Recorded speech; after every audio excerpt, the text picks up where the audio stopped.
रानी अपने भाई रंजीत के साथ गांव लखीमपुर में रहा करती थी।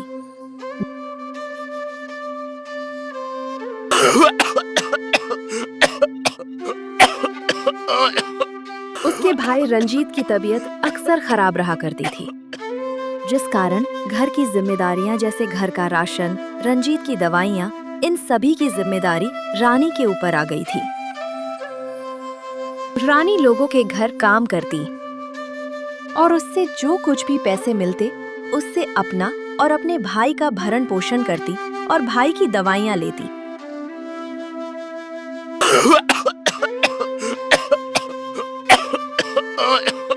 एक बार की बात है, रंजीत की तबीयत एकाएक खराब होने लगती है, जिसे देख रानी रंजीत को दवा देने के लिए उसकी दवा देखती है तो पाती है कि उसकी दवाइयां खत्म हो चुकी थी। जो देख रानी अपने पास पड़े पैसों को गिनने लगती है। अरे ये तो बहुत कम है, इनमें भाई की दवाइयाँ तो छोड़ो, घर का राशन आना भी मुश्किल है।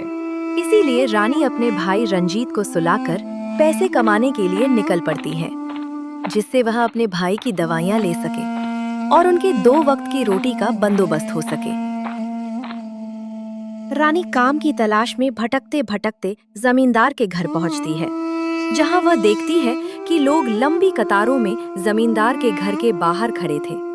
जो देख जिज्ञासावश उसी कतार में खड़ी एक औरत से वह पूछती है कि बहन, आप लोग इतनी लंबी कतारों में जमींदार के घर के बाहर क्यों खड़े हैं? क्या यहाँ किसी प्रकार का कोई उत्सव है? नहीं नहीं बहन, यहाँ किसी प्रकार का कोई उत्सव नहीं। जमींदार को अपने खेतों में काम करने के लिए कुछ मजदूरों की जरूरत है और हम ठहरे बेरोजगार। अब 2 वक्त की रोटी के लिए कुछ ना कुछ तो करना पड़ेगा, बस इसीलिए हम लोग यहाँ खड़े हैं। ये सुनकर रानी बहुत खुश हो जाती है, क्योंकि अगर उसे ये काम मिल जाता तो उसे प्रतिदिन काम के लिए दर दर भटकना नहीं पड़ता और वो अपने भाई की दवाइयाँ भी खरीद सकती और उनकी 2 वक्त की रोटी का भी बंदोबस्त हो जाता। इसलिए वो भी जाकर उस लाइन में खड़ी हो जाती है कि तभी वह देखती है कि जमींदार का आदमी उसकी तरफ काफी गुस्से में बढ़ रहा होता है। जो देख वह थोड़ा सा डर जाती है। जमींदार का आदमी आता है और उसे धक्का देता है, जिससे वह जमीन पर गिर जाती है। ए लड़की, तुम्हें यहाँ खड़ा होने के लिए किसने कहा? यहाँ तुम्हारे जैसे भिखारियों के लिए कोई काम नहीं है।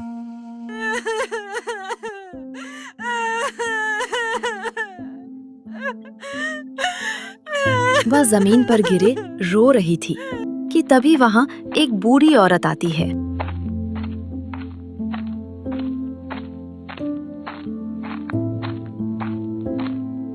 वो बूढ़ी औरत रानी को हाथ देकर उठाती है। बेटी, तू क्यों रोती है? क्या पता तेरी किस्मत को ये मंजूर ही ना हो कि तुम मजदूर बने और किसी के नीचे काम करें। हो सके तेरे किस्मत में इससे बड़ा कुछ लिखा हो। बस तू खुद पर भरोसा रख। तेरी किस्मत में जो कुछ भी लिखा होगा वो तुझे जरूर मिलेगा। ये चांदी का सिक्का तुम्हारे निकट भविष्य में तुम्हारे काम आएगा।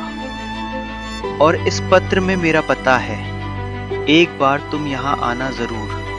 क्या पता तुम्हारी किस्मत वहीं से एक नया मोड़ ले ले और तुम्हारे बुरे दिन खत्म हो जाए और अच्छे दिनों की शुरुआत हो जाए। उस बूढ़ी औरत की दी गई प्रेरणा और सहायता के लिए रानी उसे धन्यवाद बोलने वाली होती है कि तभी वह देखती है कि वह बूढ़ी औरत उस भीड़ में ओझल हो गई थी।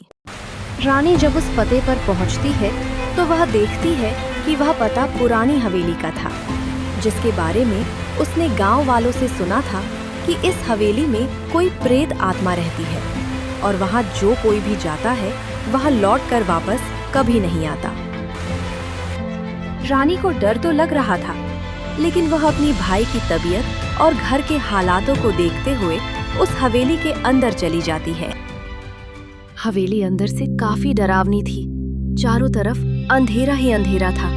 प्रकाश की एक किरण भी अंदर नहीं आ रही थी और इस डरावने मंजर को भेड़ियों की आवाज और भी डरावना बना रही थी। रानी की दिल की धड़कन तेज हो रही थी। उसके पैर वहां जैसे जम गए हो। वो वहां से आगे ही नहीं बढ़ पा रही थी। वो जैसे तैसे हिम्मत जुटाती है और आगे बढ़ती है।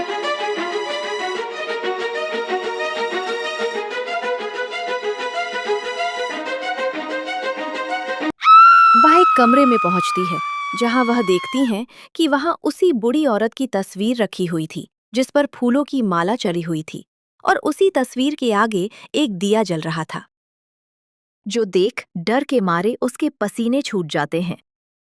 लेकिन वह रुकती नहीं, वो आगे बढ़ती है और एक कमरे के बाहर पहुंचती है जो पूरी तरह से मकड़ी के जालों से ढकी हुई थी। वो कमरे के अंदर जाती है तो देखती है कि पूरी हवेली में केवल वही एक कमरा था जहां थोड़ी रोशनी थी, नहीं तो पूरी हवेली में चारों तरफ अंधेरा ही अंधेरा था। वह कमरे को बड़े गौर से देख रही थी। वह चारों तरफ अपनी नजरें घुमा घुमा कर देख रही थी। ऐसा लग रहा था कि जैसे वह उस कमरे में कुछ ढूंढ रही हो। कि तभी उसकी नजर उसी कमरे के किनारे एक अलमारी पर पड़ती है जहां पूरी हवेली खंडहर बन चुकी थी। वहां केवल वही एक अलमारी थी जो अभी भी सही सलामत खड़ी थी। अलमारी के ऊपर एक संदूक भी रखा हुआ था। वह उस अलमारी की तरफ बढ़ती है। वो जैसे ही उस अलमारी को खोलने के लिए हाथ आगे बढ़ाती है कि तभी बाहर बिजली कड़कने लगती है और भेड़ियों की आवाज और तेज हो जाती है। उसका डर के मारे पसीना छूट रहा था, लेकिन वो हिम्मत करती है और उस अलमारी को खोलती है। वह देखती है कि उस अलमारी के अंदर कुछ कागजात रखे हुए थे और एक लाल रंग की पोटली रखी हुई थी, और पूरी अलमारी मकड़ी के जालों से ढकी हुई थी। वह उन कागजातों को बड़े गौर से पढ़ने लगती है। ये तो इस हवेली के कागजात है और उस अस्पताल के जो पिछले कई सालों से बन पड़ा है। लोग कहते हैं कि अस्पताल गैर कानूनी है, जिसकी गवाही खुद जमींदार ने दी थी। इसका मतलब ये सब झूठ है। इसका मतलब जमींदार ने इस हवेली को और इस अस्पताल को हड़पने के लिए इस हवेली के मालकिन पर झूठ आरोप लगाया, जिससे वो इसे हड़प सके।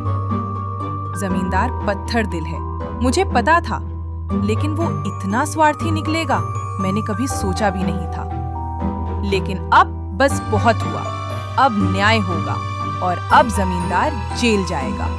वो पोटली खोल ही रही थी कि तभी पोटली उसके हाथ से फिसल जाती है और उसके अंदर के सारे सोने के सिक्के जमीन पर गिर जाते हैं। वो इतने सारे सोने के सिक्के को देखकर आश्चर्यचकित हो जाती है कि तभी हवेली के बाहर जमींदार के 2 आदमी आते हैं। वो हवेली का दरवाजा खोलने की कोशिश करते हैं, लेकिन जब वो देखते हैं कि हवेली का दरवाजा खोले नहीं खुल रहा है, तो उनमें से एक आदमी लात मार के उस दरवाजे को तोड़ देता है। दरवाजा टूटने की आवाज रानी के कानों में पड़ती है और वो नीचे पहुंचती है, जहां जमींदार के आदमियों को देखकर वो डर जाती है। कि तभी वो दोनों आदमी आते हैं और उसके हाथ से उस कागजात को छीनने की कोशिश करने लगते हैं। रानी उन कागजातों को बचाने के लिए उसे कसकर पकड़ लेती है।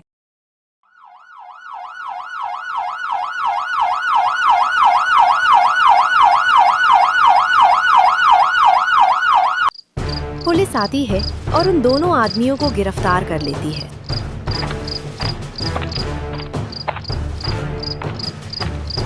उनके साथ साथ जमींदार भी पुलिस के हिरासत में आ जाता है। धन्यवाद आपका, आपने मुझे आज एक बहुत बड़ी मुसीबत से बाहर निकाला है। धन्यवाद तो मुझे आपका करना चाहिए। आपने जमींदार को पकड़ाने में मेरी जो मदद की है, अगर आपके पास वो सबूत नहीं होते तो हम इस जमींदार को कभी पकड़ नहीं पाते।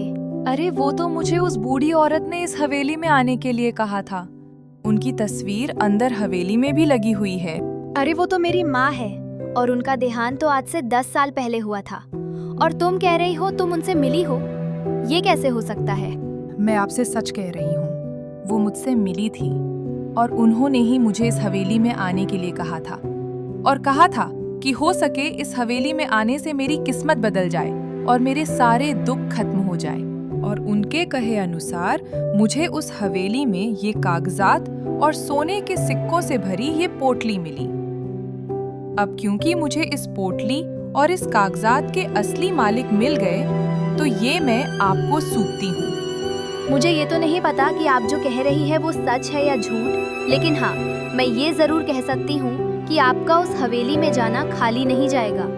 मैं आपको आपकी इस हिम्मत और ईमानदारी के लिए आपको ये सोने के सिक्कों से भरी पोटली इनाम में देती हूँ। और हाँ, कल हमारे उस अस्पताल का उद्घाटन है, इसलिए तुम जरूर आना।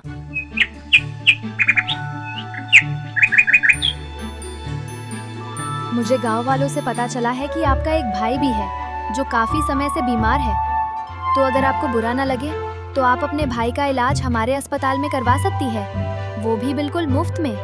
धन्यवाद आपका, आपने हम पर बहुत बड़ा उपकार किया। नहीं नहीं, आप ऐसा मत कहिए, आपके किए उपकारों के सामने तो ये कुछ भी नहीं। उस लड़की की मेहरबानी से रानी अपने भाई का इलाज करवा पाती है और उसके दिए सोने की सिक्कों की बदौलत वो गांव में एक किराने की दुकान खोल लेती है, जिससे अब रानी को 2 वक्त की रोटी के लिए दर दर भटकना नहीं पड़ता।